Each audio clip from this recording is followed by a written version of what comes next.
Howdy, folks. Welcome aboard the channel. I'm Don. This is Rockin' the Country. I've got another gift request to get done here of Neal McCoy.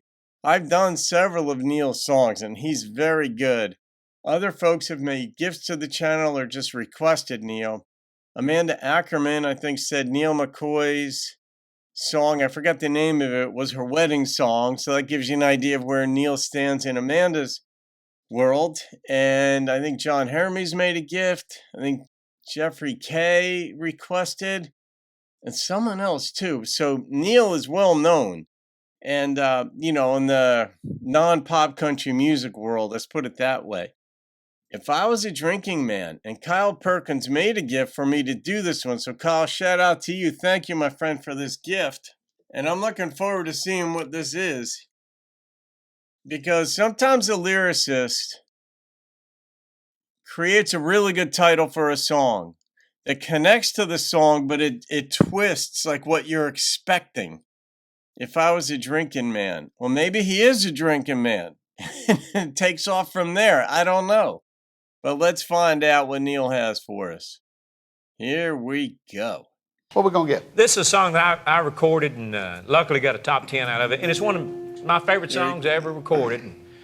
And I've never had an alcohol problem, but I know a lot of folks that have. And when I recorded and released it, boy, people would come up and say, man, I really, that song helped me get through some tough times. And it just, every once in a while, you find a song that you want to record, and whether it does any good or not, you don't ever know. But this one did okay. But it was just a song I enjoy singing. I love the message. Top 10. Well, when you said never had problems with alcohol, I thut you pointed to the sheriff there for a minute. Well, he's had, well, we all know, but everybody knows he's had alcohol problems. Stills. They're selling alcohol is his problem. Yeah. Let's hear it. At least he didn't have any problem playing that guitar. No. I love this. Yeah. He broke his G string once. If I was a drinking man, like I used to be, I'd get myself a bottle and you'd be history. But you made me a thinking man when you walked out. If I was a drinking man, I wouldn't need you now. I've learned to live without you, one day at a time, even though you're always on my mind.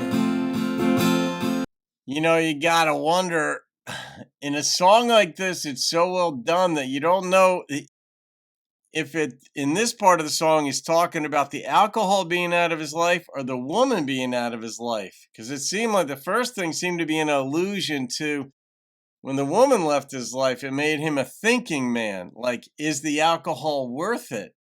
But I don't know if that's what that meant. There's a bar around the corner if I wanted to forget, but I ain't given up on our love yet.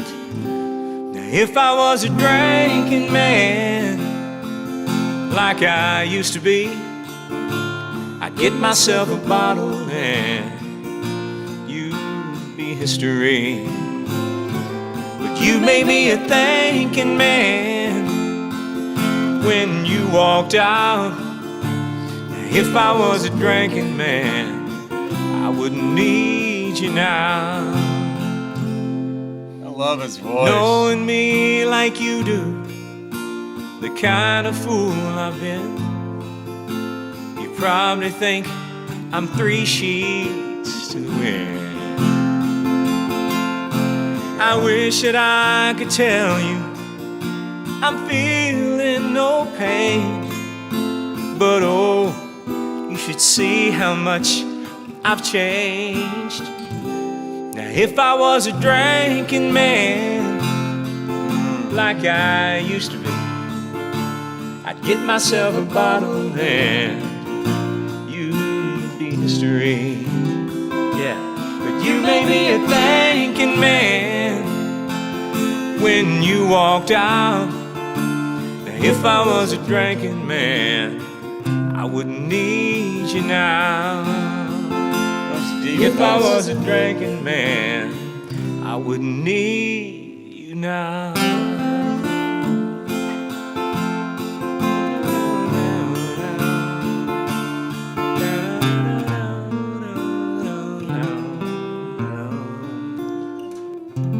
Yeah, great job. All right. Yes, sir. Powerful. Thank you. Thank you. Neal McCoy. I don't think they get, they don't have a lot of time to rehearse. They kind of do impromptu, and the sheriff will learn some of the guitar, I don't know what you call them, like even melodies and certain parts, because he'll listen to the song and then the backing there. She's always there with the sheriff for the most part, and there to back the vocalist up when to come in, but not to dominate the song. So in the end there, when Neal said, "Great job," I mean, I'm sure he was referring to that. And, they're going impromptu, basically, maybe one rehearsal, two, run through it, and then just do it. And that was really well done, because it was about the woman leaving him. I mean, this is how I heard it, but it's one of these things where when you personify an object, you talk about it exactly as if it's a human. And alcohol calls you and all this. But he said, but you called me.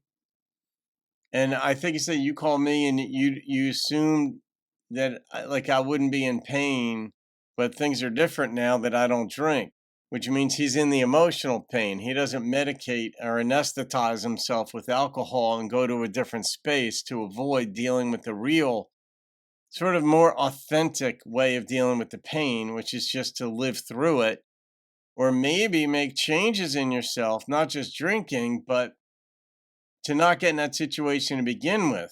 And, we all know people who have had drinking problems, and, some folks are dry now for 15, 20, 30 years, whatever the case may be. And I have some very close friends who did, and they'll tell you about it. They're not shy to tell you about the disaster that their life was prior to it. These are not weak people.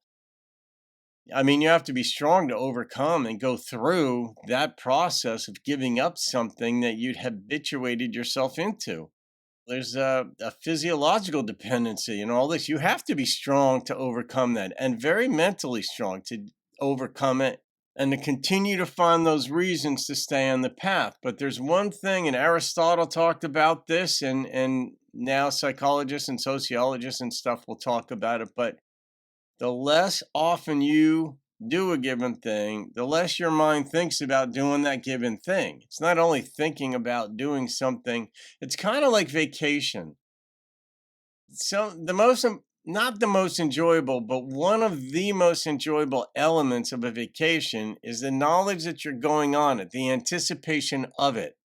And your mind will go to, in 2 months, I'm going to Cancun, or I'm going to Spain, or wherever you're going on vacation. And it might only be a weekend trip to Cape May, New Jersey, which is a beautiful Victorian town, wherever.